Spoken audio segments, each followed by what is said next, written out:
Ako po si Police Colonel June Ibarra de la Torre, ang acting COP ng Makati City Police Station. Ito po yung ginagawa ko daily na umaga. After uminom ng maliganggang, nagtitimpla rin tayo ng coffee. And mahilig ako sa kape, in fact with kahit anong tinapay or pandesal. And habang nagkakape, nagkakaroon na rin tayo ng time. Sinasabay ko na rin ang aking pag-check sa mga documents na lalo na yung mga kailangan ng pirmahan para mailabas na. Tinitignan ko din kung gising ng anak ko at kung pwede ko matapos. Kumustahin ko na rin ang aking mag-ama. Love you! Love you! Bye! Bye!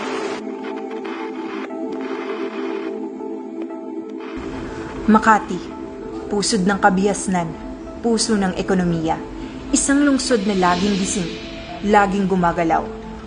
Nakikita natin, malaki ang impact sa public, no? Iba yung kanilang safety na nararamdaman kapag nakikita talaga nila ang ating mga kapulisan.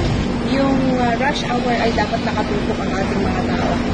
So yun pa rin talaga, if you want peace and order, yung ating police visibility dapat talaga at seryoso talaga ang mga pulis sa pagbabantay.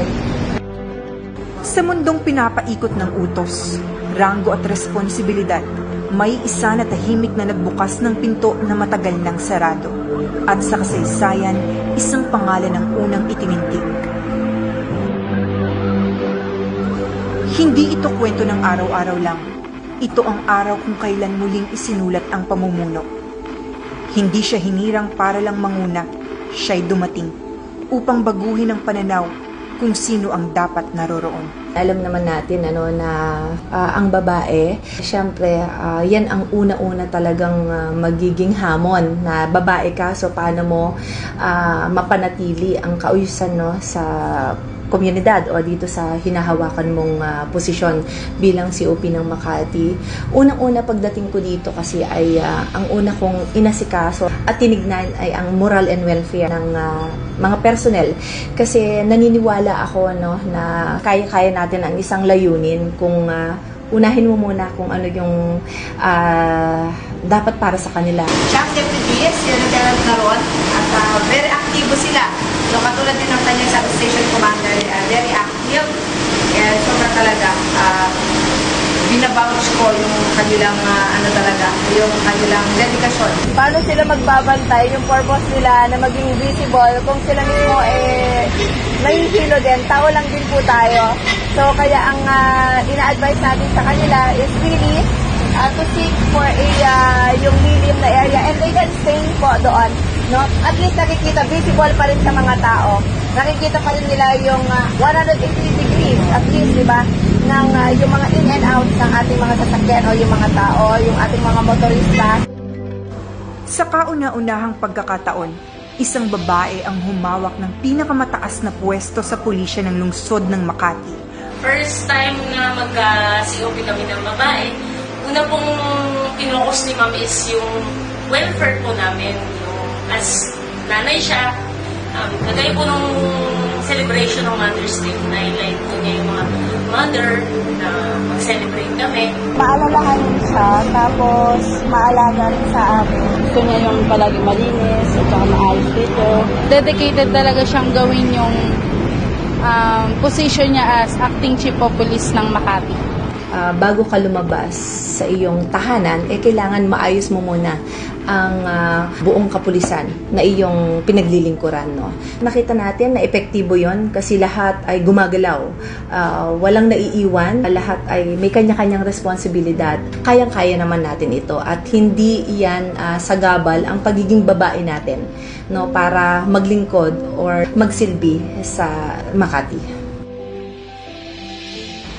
Sa bawat tawag ng tungkulin, siya ang una sa aksyon. Sa bawat desisyon, siya ang huling salita. Ang kanyang pamumuno hindi para sa titulo, kundi para sa serbisyo. gusto kong maging benchmark ng Makati CPS sa buong NCR, no? Pagdating sa peacekeeping, innovation, and community engagement. So, yun yung long-term, no, na vision na nakikita ko para sa Makati CPS. Hindi lang ito kwento ng unang babae.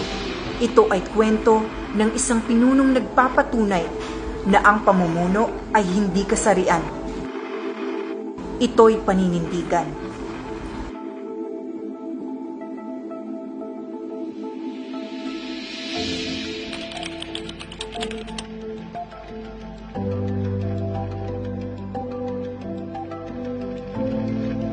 Sa ating mga minamahal na Makatizen po at yung mga nais po na dumulog, open po ang aming FB page Makati City Police Station. Maaari niyo pong dalawin ito at para at least makita nyo at mabasa nyo ang aming mga announcement or yung mga safety tips, no?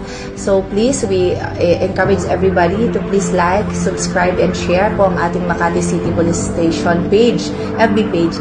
At pwede nyo rin po kaming tawagan sa aming hotline 0905-330-6480 or 0929-7936-525. Maraming salamat po at mabuhay po ang Philippine National Police.